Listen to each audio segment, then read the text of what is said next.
The press conference, if you're on Zoom, raise your hand if you have a question. We'll call on you after we go to those in person. We'll begin with head coach Pat Noonan. Coach, just start with your thoughts on the match tonight. Yeah, a choppy match, I think, in a lot of ways to be expected, with it being a playoff game and our opponent. But, got through 45 minutes where not a whole lot either way. In a strange way, I think the goal helped us to play a little bit and try to attack with the ball on the ground at times. But just really proud of the group in their ability to go down on the road, against a team that does really good to get pressure to the ball and find a way to get back into it. Certainly it wasn't pretty, but I do think the winning goal was a nice sequence, and we needed somebody to make a play. Obviously Lucho stepped up with the PK to give us some momentum, but it was at halftime it was going to come down to one play and who could make a quality soccer play, and I think that's credit to Sergio and him being able to find some space and some separation and a great pass in front of goal to Brandon, who was really committed to that run. So overall, it's a big win for our group, and I think a big day for our club, and hopefully we can continue moving forward like this. We'll go to questions. We'll start here in the front with Pat Brandon. Question and a follow-up. Pat, congrats.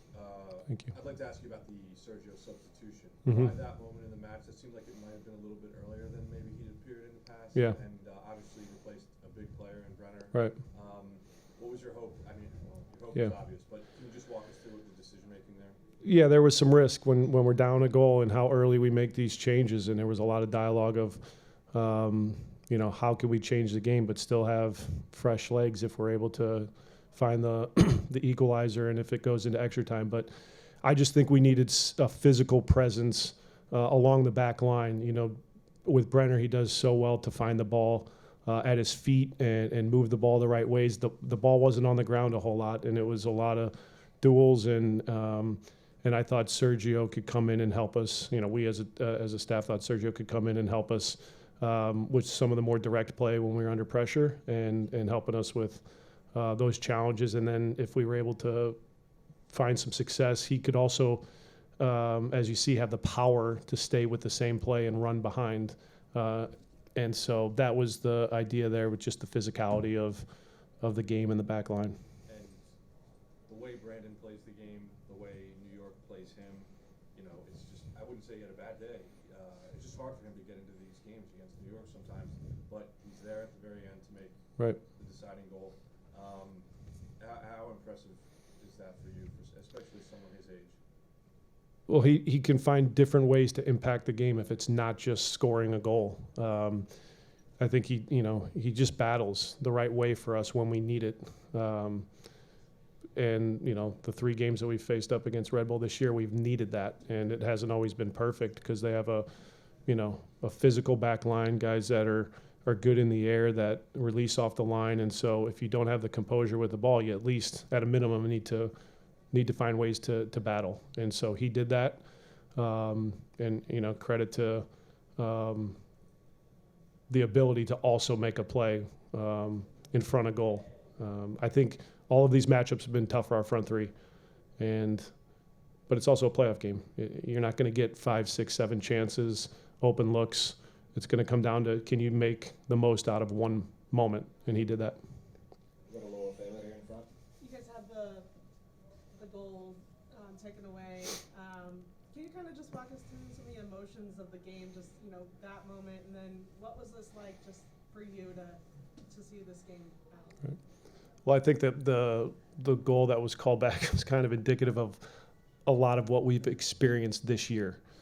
Early on, we didn't handle that particularly well, and I think because we've been in these moments so long or so many times, the group's able to get past it, and the goal gets called back, and we continued to push until we found that that equalizer in the form of the penalty. But I just think we've experienced so many challenging moments that it enables us to, in the biggest moments now, figure out ways to come out on top. So it's just a credit to the mentality and the character of the group to keep going and not only find the leveler, but to go and win a game in regulation.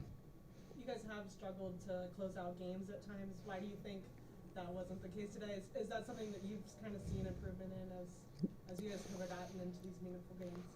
I think so. It's just a better understanding of what the end of the game is going to look like, specifically in these games with a lot of direct balls, a lot of aerial duels, and then what the knockdowns look like. I think our group understands better how to find success in those moments, whether it's the initial ball, the ability to be in positions to not allow them to face goal with a second ball. I think they've done a good job in those moments of understanding what the game's going to look like and being able to better manage seeing it out. We're going to jump to Daniel on the front. Hey, Pat, congratulations. Thanks, Jonathan. I think about the spine of this team with a Hangland, a Gaddis, a Santos, and a Costa, Mm-hmm. and other guys, and a manager, obviously, who's played in a number of playoff games in the Eastern Conference, some of whom against this team that's been waiting 27 years and has found a lot of ways to not win in the playoffs. Right. How much does that veteran experience of guys who played in games like this before matter? It matters. It matters a great deal, not just in terms of performances, because sometimes those players that you mentioned aren't getting the minutes. They might not be the starting option, but how to have conversations with the guys that are out there, how to be a good role player, so that you can push your teammates in the right way. You can tell them what to expect, because a guy like Ray, like you said, and Nick, some of these guys have held a trophy and they know what it looks like in the playoffs, in tough moments, on the road, to maybe put some guys' minds at ease in different ways. And so just the subtle conversations and moments that they have with their teammates outside of the actual game are so important to the group. And they're also guys that are ready to step out on the field and find ways to play meaningful minutes to help their group succeed. So they've been so important in our group's progress throughout the course of the year and being in this position. And I have to ask you about the next game coming, even if you haven't had to think about it much yet. What's it going to be like in this locker room with all you guys getting ready for that? It's neat. I think this is a cool story in terms of, my last job and our group and getting to this point, having not been here before, and a very good opponent that we get to match up against. This should be fun. I said before the game today, we got to find a way to enjoy this moment. It is not going to be easy. It's not always going to look pretty, but you can still have fun going out there and playing the game and trying to move on. And so it'll be no different in terms of how we approach Philly, but I do think it's pretty cool that we get to go and face the top team in the conference on the road in what will be a very hostile environment and see what we're about. But it's neat because, it's no surprise on their end that they're in this position. And, I think our guys will be excited for the opportunity and well aware of the challenges that our opponent will pose for us. Okay, for time, we'll do one each. We'll start with David in the back. It felt like Obini and Oboda, they came out in a different system probably than what you expected, because we haven't seen it. There was more numbers around him. Right. What did you see from him in adjusting to that? And you've worked with some of the best in this league. Jose Martinez probably on there. What level is he on at that defensive midfield spot? He's playing at a high level. After the game, when you look and assess player performances, he sticks out, because in a game like that, you need somebody with his skill set to help you have success with just duels. I think early on, what we saw with their personnel was there was going to be a lot of numbers in the middle of the field. And so the challenges that we were going to face were knockdowns. And whether that was Obi and Junior, or at times our wingbacks having to be in more central positions to help us there if there was no danger out wide. How could we deal with the second phase of the direct play? And so that's where he, for me, is elite. And he showed it tonight. He was everywhere. and in moments was able to find some composure in how he moved the ball as well, which is, you know, the next step in terms of his progression is how do you consistently be elite there, and then when you're able to win the ball is connecting the right passes in pressure moments. So he stepped up big for our group tonight. Go to John here. Pat, first of all, congratulations on the victory. Thank you. Talk about Roman's play today with the Red Bulls. Had a couple of good chances and he made some huge saves. So just talk about his performance overall. I thought he was very composed out there. There was certainly some moments, whether it was, you know, some of the crosses, the corners, the headers, where, you know, I think a lot of the shots were outside of the goal were, you know, in his range, and he made it look comfortable.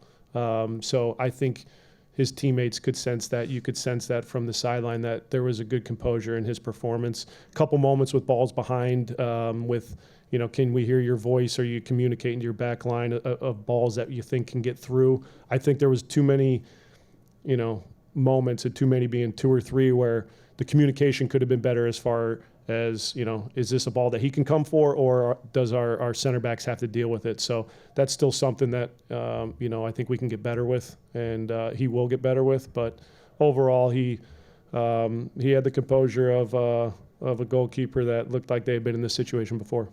All right, 2 more. We'll go to Ben, and then we'll go to the Zoom. Hey, Pat, Ben Cork, once a Metro, sorry. Just obviously 2 draws in the regular season against the Red Bulls this year. They're both fairly tense matches, a lot of cards, penalties, things like that. Was that maybe a source of motivation, maybe gave you guys an extra edge in this game? Obviously, you're motivated for playoffs, but was there maybe a little bit more to this game with that history? I think those 2 games helped prepare our guys in a better way for what they were going to see, or potentially see, because there was certainly moments in, you know, our home matchup where we lost our composure, and I think we grew from that in the second game that we played. But it's 2 regular season games helped us to better deal with a playoff game with a ramped up intensity, with a small margin for error, and having a better mentality in dealing with, you know, players being down, 50-50s, yellow cards. A tough game for an official, you know, a crew to officiate. How do we better manage those moments so that we don't lose our focus in ways that are detrimental to the team? So I think that the 2 regular season games help prepare us to have success tonight. And last one, we'll go to Tom Bogert on the Zoom. Tom, you can go ahead. On the win. Just wanted to ask about specifically Brandon Vasquez and Lucho Costa. Like, this team has gotten so many headlines, so many plaudits for that front 3. So how fitting was it that today you're down 1-0 and it's Vasquez and it's Lucho, the guys who have been helping lead this team all year? It was those 2 that stepped up in the big moments. Yeah, I guess it's no surprise at this point. You know, they've continued to find ways to make big plays in big moments, and certainly Lucho steps up in a pressure moment, you know, puts his PK away, but there's just a different level to his game right now, because I think he senses the moment for him and for this group. On the defensive side of the ball, the work that he's doing, I think he's more engaged. I think he gets on with the game in a better fashion than, you know, in the past, where, you know, you might lose him for moments because of frustration. He senses what he needs to do for this team to help us be successful. And so I think you saw that tonight when the game wasn't pretty, when he's not getting touches on the ball in dangerous areas, how to battle for his team. And he stepped up in a big way tonight, and then certainly Brandon with a big goal in a big moment. It just continues to show his progression as a player, where, yeah, I've been doing this consistently throughout the year, but now in the biggest moments, can I continue to find ways to produce for the team? And he's done that in our regular season finale, and now in our first playoff matchup. So it is fitting, but not surprising. Thank you very much for your time, Pat. All right, thanks, everybody.